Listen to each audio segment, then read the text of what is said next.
ದೊಡ್ಡವ್ರು ಮಾಡಕ್ ಹೋದ್ರೆ ಮಾಡಿಸ್ಕೊಂತಾರೆ ಮಗಳ ಇವಾಗ ಮಕ್ಕಳನ್ನ ರೋಡಲ್ಲಿ ಹಾಕಿದ್ರು ಅವ್ರು ಮಾಡಿಸ್ತಾರೆ. ಆ ರೀತಿ ದೇವರನ್ನ ಪುಸ್ತಕದನ್ನಾಗಿ ಆವರಣೆ ಮಾಡಿ ಪಂಚಾಮೃತ ಅಭಿಷೇಕ ಮಾಡಿ ಅಲಂಕಾರ ಮಾಡಬೇಕಾದ್ರೆ ಮದುಮಗನಿಗೆ ಒಂದು ಹೆಣ್ಣಿಗೆ ಯಾವ ರೀತಿ ಮಾಡ್ತಾರೆ ಆ ರೀತಿ ಆ ಒಂದು ಯೌವನ ರೂಪದಲ್ಲಿ ಆವರಣೆ ಮಾಡಿ ಅವನ ಅಲಂಕಾರ ಮಾಡಿ ಆಮೇಲೆ ಭಗವಂತ ನಿನ್ನ ದರ್ಶನ ನೀನು ನೋಡುವಂತ ಹೇಳಿ ತೋರಿಸಿ ಅದಾದ್ಮೇಲೆ ಕೊನೆಯಲ್ಲಿ ನಾವು ರಾಷ್ಟ್ರ ಆಶೀರ್ವಾದ ಮಾಡಿ ಏನಂತ ಮಾಡ್ತೀವಿ ಅಸ್ಮಾಕಂ ರಾಷ್ಟ್ರಪಾಲಕ ಮೊಟ್ಟ ಮೊದಲನೇದಾಗಿ BSF ನಮಗೋಸ್ಕರ ಬಾರ್ಡರ್ ಕಾಯ್ತಾ ಇದ್ದಾರೆ.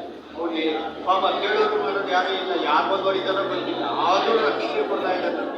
ಫಸ್ಟ್ ಭಗವಂತ ಆ BSF ಅವ್ರಿಗೆ ಒಳ್ಳೇದು ಮಾಡಿ ಸರ್ವೇಶ ಆಸ್ತಿಕ ಮಹಾಜನ ಅದಾದ ಮೇಲೆ ಮುಕ್ತ ಜನರಿಗೆಲ್ಲರಿಗೂ ಒಳ್ಳೇದು ಮಾಡು. ನಾವು ಹಿಂದೂ ಕ್ರಿಶ್ಚಿಯನ್ ಮುಸ್ಲಿಂ ಅಂತ ಹೇಳಿ ನಮ್ಮ ಧರ್ಮದಲ್ಲಿ ಬರೀ ಹಿಂದೂಗಳಿಗೆ ಏನಿಲ್ಲ, ಮುಕ್ತ ಜನರಿಗೆಲ್ಲರಿಗೂ ಏನೇನು ಕೊಡಬೇಕು?